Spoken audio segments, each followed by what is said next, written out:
The BBC chairman resigned over two major scandals he had, both involving Boris Johnson. Boris hasn't said anything or stuck up to his defence. What does this tell you? Well, it's an extraordinary chain of events, really, because the brokering of the loan by Mr. Sharp for Boris in itself is a bit strange, but it's not wrong. Yeah. Okay, but when then what happens is the Prime Minister, the same person who receives the loan, appoints this gentleman to become chairman of the BBC, and we hear that the headhunters were told that the only person that Boris Johnson would agree to appoint was Mr. Sharp. It's absolutely extraordinary, and it's more of the same. This toxic legacy of Boris Johnson is doing immense damage to the Conservative Party. And of course, in addition to that, we saw the dreadful Guardian cartoon. I don't know if you're going to mention I'm going to mention it later, yeah. Horrendous Guardian cartoon about Richard Sharp. I mean, it's extraordinary that after all the debate in this country about anti-Semitism over the last few years, that the mainstream Guardian newspaper can publish a cartoon of that type, characterising Mr. Sharp quite clearly in terms of his Jewish identity. It is horrific. We've had Diane Abbott in the last couple of weeks.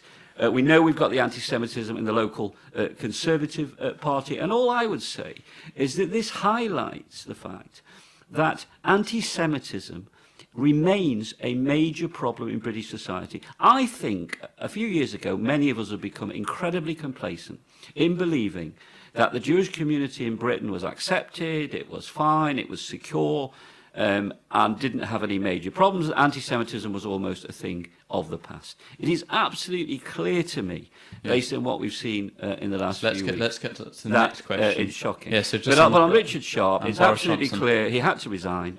He had to resign. There's no question about that because of the perceived conflict of interest. The report was absolutely clear about that, so he had no choice but to resign. But it's more of the same from Boris Johnson. And the other aspect to this is failing to take any responsibility. Where is he in terms of answering the questions about this appointment? Where is he in even defending Mr. Sharp? Never mind answering questions. Nowhere to be seen. It's yet more evidence of total irresponsibility involving Boris Johnson. As I say, the main thing about all of this is, and Rabbi Saunders may or may not want to agree with me on the programme, is it's doing immense damage day after day, week after week to the parties, to the Conservative Party. Well, yeah, I do agree with Ivan. He had to go. It isn't helpful. It's not helpful to the Tory party. These are things which shouldn't have happened. There was lack of judgment on both parties, Boris Johnson and Richard Sharp. Although by all accounts, I think Richard Sharp was doing a good job for the BBC, and he probably would have been made a good chairman. Unfortunately, with all the baggage, it just became impossible. Don't really want to comment on where Boris Johnson is because I don't really know exactly where Boris Johnson is or why he's not commenting. I mean, he's not obliged to comment, of course.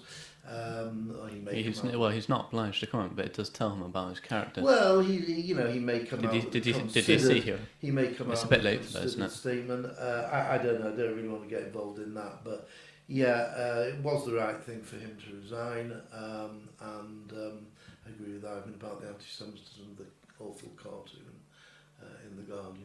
Is it right that Boris had the decision whether he should be? Yes, I mean there's a wider question, and that is, should any Prime Minister of any political party choose the chairman of the BBC? When we have these debates constantly about impartiality, we've had the Gary Lineker controversy recently. We know how the Jewish community often feels about coverage of the Middle East and Israel in particular. These are very complex issues, but there has to be serious question marks now about whether a more transparent, independent process for the appointment of such an important position needs to be put in place. I think that you cannot talk about an impartial organisation and then say the Prime Minister of the day will make the appointment. It doesn't stack up for me. Really yeah, I would agree with that. Funnily enough, we've had a few Jewish chairmen of the BBC. Think of Stuart Young. So yeah, we've got a good record on that. But yeah, probably. I mean, at least there should be some sort of committee, or yes. I'm sure there is, but it's just about making it more. Well, there was a recommendation to the Prime Minister. Let's put it like that. But the appalling thing about this is the report discloses that the headhunters that were recruited to find the chairman of the BBC were told there is only one candidate the Prime Minister will consider, Mr. Sharp. I mean, that's most extraordinary, actually.